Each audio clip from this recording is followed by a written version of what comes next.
as well. Controversial streamer Hasan Piker now causing even more problems for the Democrats. Several party members now criticizing him over his incendiary comments about Israel and Jewish Americans. But far-left Democratic Senate nominee Abdul El-Sayed only tried to put some daylight between himself and his ally, Democrat Josh Gottheimer, calling out his response as nothing short of feeble. Sayed's response was pathetic, and it did not answer the call. I mean, the bottom line is he did not condemn Piker. He didn't even mention Piker. He didn't condemn what Piker said. This isn't such some random guy for him. And frankly, he should not only condemn him, but no Democratic members should allow Piker anywhere near them on the campaign trail. They should know nothing to do with this guy. Madeline Rivera joining us live from Washington this morning with more on this. Hi, Maddie. Hi, good morning, Bill. So Democrats are trying to do damage control after Hasan Piker's comments that being pro-Israel could lead someone to take action against Jews. More Democrats, including Senators Jackie Rosen and Cory Booker, have denounced Piker's rhetoric in the past day. Rosen calls Piker's comments a new low, and Booker says his, quote, dangerous language has no place in civic discourse. But progressives like Senator Bernie Sanders and AOC, both of whom have endorsed Abdul El-Sayed, have yet to react, at least publicly.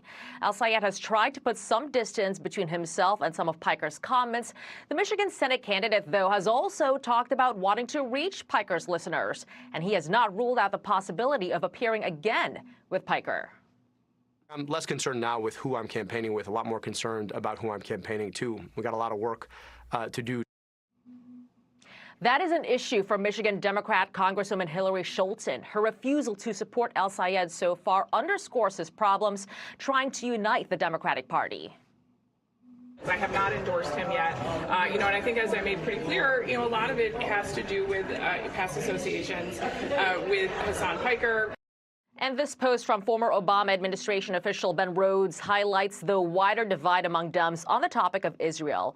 Rhodes calls Congressman Jared Kushner's appointment as a Foreign Affairs Subcommittee member on the Middle East a, quote, giant FU to Democratic voters.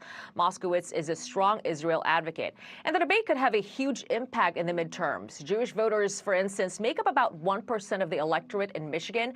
It sounds small, Bill, until you remember Republican Mike Rogers lost the state's 2024 Senate race by just 20,000 votes. Bill. Republicans trying to win a Senate seat there for the first time since 1994. We'll see if they can pull it off. Maddie Rivera live in Washington. Maddie, thanks. Let's bring in Josh Holmes, co-host of the Ruthless Podcast. I'm kind of shocked by Ben Rhodes there. I mean, first of all, why does he care that much that Moskowitz gets appointed? And I just think on this whole Piker thing that Seth Mandel put it very well. He said this in his column. Fears of a clown. So we've determined whom the party's powers that be are afraid of. A Twitch streamer. And we've determined what they are afraid of. Mean tweets from Piker or his fans. Josh, what's going on? Well, Dana, I'll just remind you, Ben Rhodes' nickname in the Obama White House was Hamas. So that probably gives you a pretty good idea of why he is upset that a pro-Israel Democrat is in a leadership position.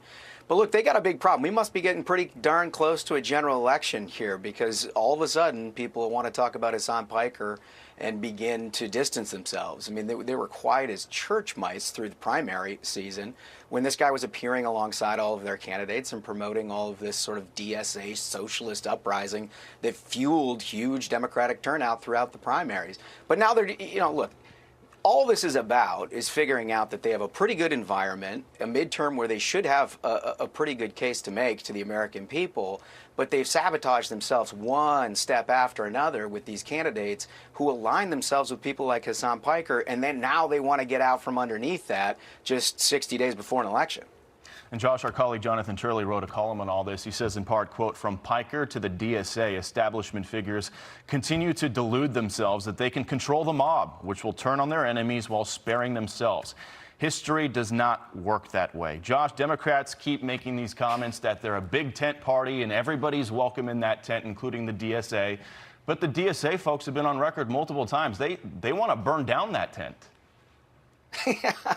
No, that's absolutely right, Bill. I mean, look, this generation of Democratic Party not only doesn't like the Democratic Party, they don't like America much either. And what you have is this huge vacuum of leadership from Chuck Schumer and Hakeem Jeffries, who frankly don't have the power of the grassroots within the Democratic Party to turn this boat in any other direction. They have to ride it as long as they can, and hopefully they get into close proximity of a general election, still competitive enough where they can make a case that, well, you know, I understand that we hung out with this guy for a long time, but he doesn't really represent our values. That's nonsense. There's no takebacks in politics. They have been aligned and basically identified as the Hasan Piker Democratic Party at this stage. And certainly, and a lot of those videos that we show you, like one of the pictures of El Sayed and Piker, that was the night before their primary election. This one right here. I feel like we should label it that way, just so it's clear. It's like they weren't passing friends. Let me also ask you about this, because Washington has changed so much. Apparently, Jared Kushner and Hakeem Jeffries had a meeting. The left melted down, and Jeffries tried to defend it on CNN. Watch. As we've repeatedly indicated as House Democrats from the beginning of this Congress, we're committed to pushing back against the extremism that has been unleashed on the American people. And sometimes that means meeting with people on the other side of the aisle to figure out what the opportunities will be in order to address the things that the American people definitively want us to address. And so there you are. You can't meet, but also, No. but Josh, I also feel like the Republicans could also be a little irritated, because the Republicans heading into the midterm, and you have Jared Kushner, who's obviously very trusted by the president, who's doing negotiations with terrorists overseas, and then he comes back and he has this meeting. Now, I understand why everybody would want to have a meeting, but if anyone were to be upset, it's like the Republicans would be thinking, wait, are we already thinking that Hakeem Jeffries is going to be the leader of the Congress? Yeah, I mean, Dana, I don't know what they were hoping to accomplish with that. We are really close to midterm elections. Everything's about as partisan as it could possibly get. But I think this is indicative of what we were just previously talking about within the Democratic Party, is this doctrinaire, leftist, anti-American view that, of course, you can't talk to a Republican. You can't talk to anybody. Even a moderate Democrat is run out of town. So Hakeem Jeffries makes a decision to try to meet with and talk with somebody on the other side of the aisle. Big deal. I don't even think that gets a headline most days, but within this Democratic Party, it's an act of heresy. They can't have it, and now he's running all over the cable stations trying to apologize for it.